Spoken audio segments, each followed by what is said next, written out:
Introduction: The Holy Grasp of Enlightenment. Blessed disciples of the divine wrist, gather round as we embark once again on a sacred journey through the hallowed scriptures of the Church of Wristlocks. As we convene under the benevolent shadow of our almighty wristlock, let us bask in the glory of this most exalted and cunning technique. O ye of mighty grip and supple wrists, let us recall why we are here. Not for the mundane pursuits of mere physical strength or the flashy flamboyance of high kicks and wild punches. Nay, we are the chosen ones, the keepers of the true path, the path of the wristlock, a technique so profound, so elegant it could only have been conceived in the minds of the martial gods themselves. Let us open our hearts and minds to the teachings of the wristlock, the art that transcends mere grappling, becoming a beacon of enlightenment in a world lost in the darkness of inefficient moves. For in the wristlock we find not just a submission technique, but a way of life, a philosophical guide to the universe and beyond. As we delve into the sacred scriptures of our beloved art, let us do so with the knowledge that each twist, each turn, each gentle yet firm lock of the wrist brings us closer to the ultimate truth. The truth that the wristlock, in its infinite wisdom, is not just a part of martial arts. It is martial arts. So, esteemed practitioners of the great wristlock, prepare yourselves for a sermon of enlightenment, humor, and a touch of divine sarcasm as we explore the wonders and teachings of our cherished technique. The sacred scriptures of the wristlock. Brethren and sistren of the sacred mat, let us now turn to the revered scriptures of our faith, the holy manuscripts that sing the praises of the wristlock. For within these sacred texts lie the eternal truths of our art, written by the ancient masters who first beheld the wristlock's divine beauty. The parable of the boastful bear and the wily weasel. Once, in the ancient times of old, there lived a boastful bear, strong and mighty, who claimed no lock could hold him, no grip could bind him. Along came a wily weasel, small and unassuming, a practitioner of the sacred wristlock. They met on the field of battle, and the bear laughed at the weasel's size. But with a swift movement, as quick and cunning as a flash of lightning, the weasel applied the sacred wristlock. The bear, in a mix of pain and awe, tapped out, proclaiming, "Truly, the wristlock is the greatest of all techniques." The verse of the enlightened grip.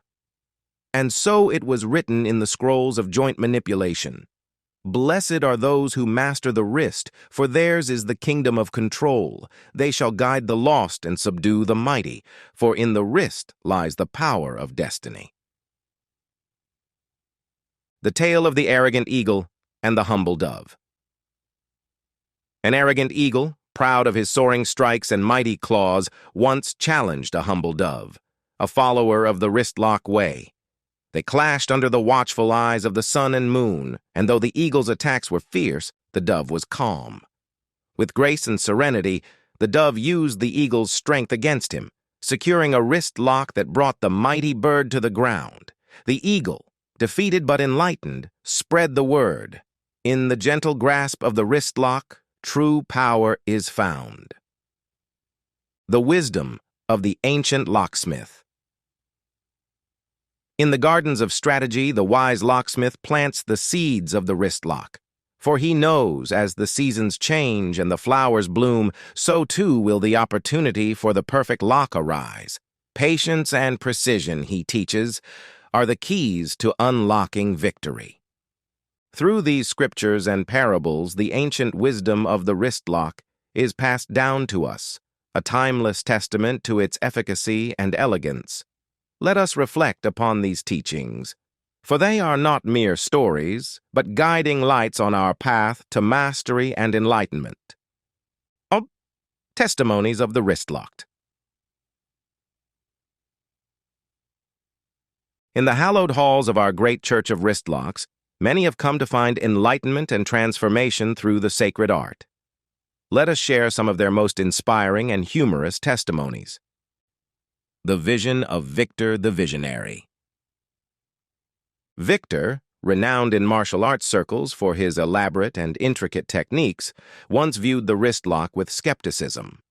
That was until he was visited in a dream by the great wristlock master, Revenant Canudus. In this vision, Revenant Canudus revealed the celestial beauty and infinite complexity of the wristlock, showing Victor entire galaxies existing within the twist of a joint.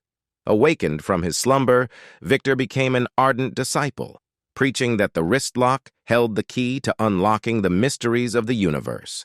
So, the epiphany of Eloise, the erudite.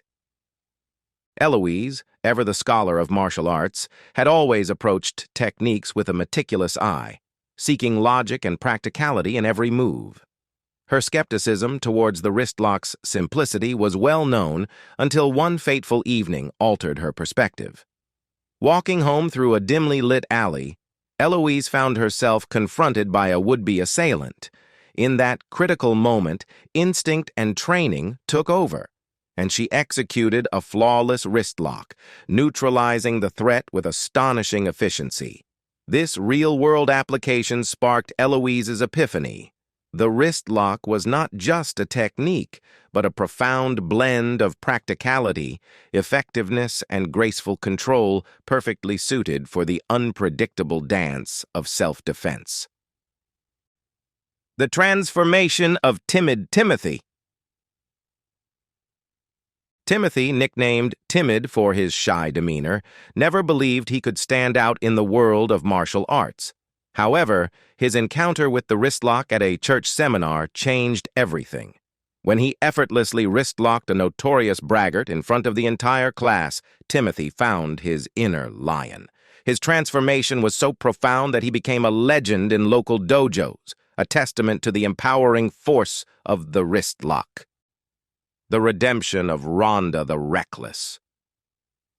Rhonda, known in her circles as Reckless for her aggressive and uncontrolled fighting style, found herself at a crossroads after a series of defeats.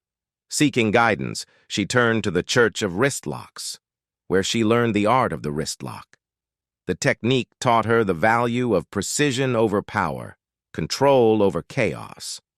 Rhonda's redemption in the eyes of her peers was marked by her newfound calm and strategic approach, all thanks to the humbling and enlightening power of the wristlock. These tales, dear followers, are not just testimonials. They are the living, breathing proof of the transformative power of our sacred wristlock. Let them be a source of inspiration and humor as we continue to walk the path of the wristlocked. The wristlock as a way of life. Beloved congregation of the Church of Wristlocks, let us now ponder how the sacred teachings of the wristlock transcend the mats and extend into the very essence of our daily lives. For in the holy grip of the wristlock, we find not just a martial technique, but a guide for living with grace, strategy, and a touch of divine humor. In the supermarket aisles, consider the mundane task of navigating the crowded aisles of your local supermarket. As you deftly maneuver your cart, applying the principles of the wristlock, precision, agility, and the strategic anticipation of your fellow shoppers' movements, you find enlightenment between the produce section and the frozen foods. The wristlock teaches us that even in the most chaotic of environments, there exists a rhythm, a flow that can be harnessed for tranquility and efficient shopping. In the boardroom or during family dinner debates, the wristlock philosophy shines as a beacon of tactical diplomacy. Much like securing a gentle yet firm grip on an opponent's wrist, one must approach negotiations with a balance of assertiveness and understanding. The wristlock teaches us to apply pressure not with aggression, but with well-timed arguments and the subtle art of persuasion. Mastering the daily commute. The daily commute, a battleground where the uninitiated are lost in a sea of chaos. But not you, dear wristlockers. With the wristlock's teachings, you navigate the bustling streets with the serenity of a monk and the cunning of a fox. You understand that the key to a peaceful commute lies not in brute force, but in the graceful dance of timing and spatial awareness. The zen of household chores. Even in the seemingly mundane task of household chores, the wristlock's wisdom prevails. Be it washing dishes or vacuuming, each movement is an opportunity to practice the wristlock's principles. Fluid motions, a firm yet gentle touch, and the satisfaction of transforming disorder into order. Much like transitioning from a chaotic grapple to a perfectly executed wristlock. Thus, dear followers, let us carry the teachings of the wristlock with us in all walks of life, for in its wisdom we find the keys to navigating the complexities of our existence with humor, grace, and a touch of divine strategy. The wristlock is not just a part of our practice, it is a part of our very being. Miracles and wonders, the wristlock in action. Gather round, disciples of the divine wristlock, for it is time to regale ourselves with tales of miracles and wonders where our cherished wristlock has manifested its mystical power in the most extraordinary of circumstances, the great kitchen calamity. Behold the tale of Brother Baker, whose kitchen was once besieged by a chaos of culinary proportions. As pots boiled over and timers buzzed in a symphony of stress, Brother Baker, in a moment of inspired genius, applied the wristlock technique to his kitchen utensils. With the grace of a seasoned chef and the precision of a wristlock master, he twirled and flipped, turning what could have been a disaster into a feast fit for the gods. Such is the power of the wristlock, turning turmoil into triumph with a twist of the wrist. The office uprising. In the land of cubicles and coffee machines, Sister Scribe found herself facing the tyranny of a jammed printer, a beast most foul and temperamental. Recalling her training, she approached the beast and applied a wristlock maneuver to its stubborn paper tray. Lo and behold, the printer hummed back to life, spewing forth documents in a display of submission. The office hailed Sister Scribe as a hero, for she had tamed the wild beast with the sacred art of the wristlock. The mystical dance of the wristlocked waltz.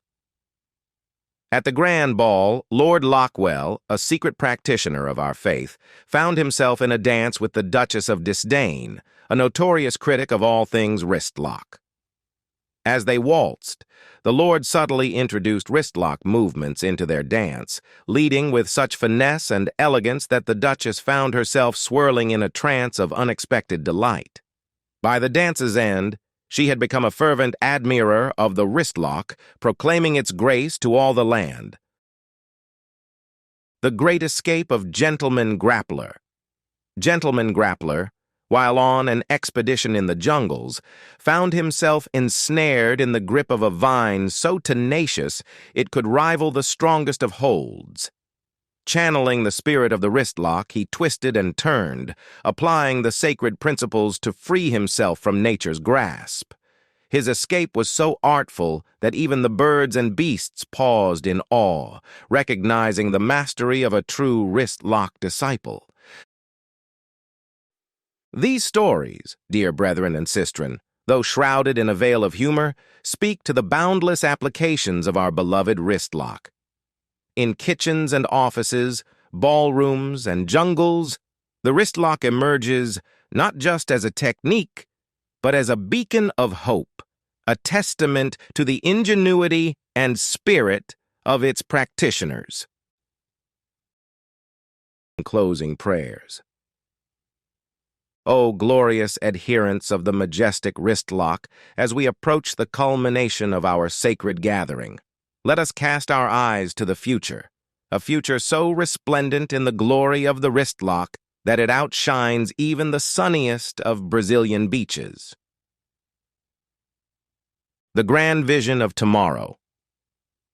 Behold, the prophecy foretells a time when the Church of Wristlocks shall rise, not just as a mere martial arts faction, but as a global powerhouse of spiritual and physical enlightenment. Envision grand temples, not just dojos, dedicated to the art of the wrist lock, towering over cities, their spires reaching for the heavens, a beacon for lost souls seeking the path of true mastery. Imagine a world where world leaders gather not in boring boardrooms, but on the sacred mats, resolving global conflicts with the wisdom of the wrist lock.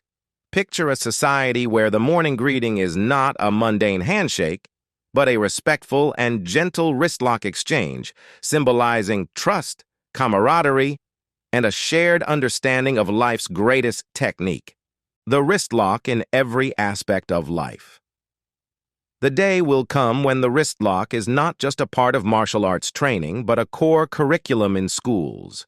Children will not only learn to read and write, but also to apply wristlocks with the grace and precision of the ancient masters. Universities will offer degrees in wristlock studies, delving into the philosophical, psychological, and physical nuances of our beloved art, a galactic reach. And let us not limit our vision to this earthly realm. As we advance into the era of space exploration, astronauts shall employ the wristlock in zero gravity, a technique so versatile it transcends the very laws of physics. Alien civilizations will gaze upon Earth and say, "Lo, those Earthlings, how wise and nimble they are with their cosmic wristlocks." As we conclude our sermon, let us join hands, or rather, wrists, in a circle of unity and strength. May the sacred wristlock guide you in times of doubt, empower you in moments of weakness, and bring you joy in every twist and turn of life. May your locks be firm, your twists be wise, and your paths be guided by the gentle, unyielding spirit of the wristlock. Go forth, brave practitioners, and spread the good word, for in every corner of the world, a wrist awaits your enlightened grasp. In the name of the ancient masters, the revered Revenant Canudus, and the holy art of the wristlock, we say, Amen os, and keep those wrists holy.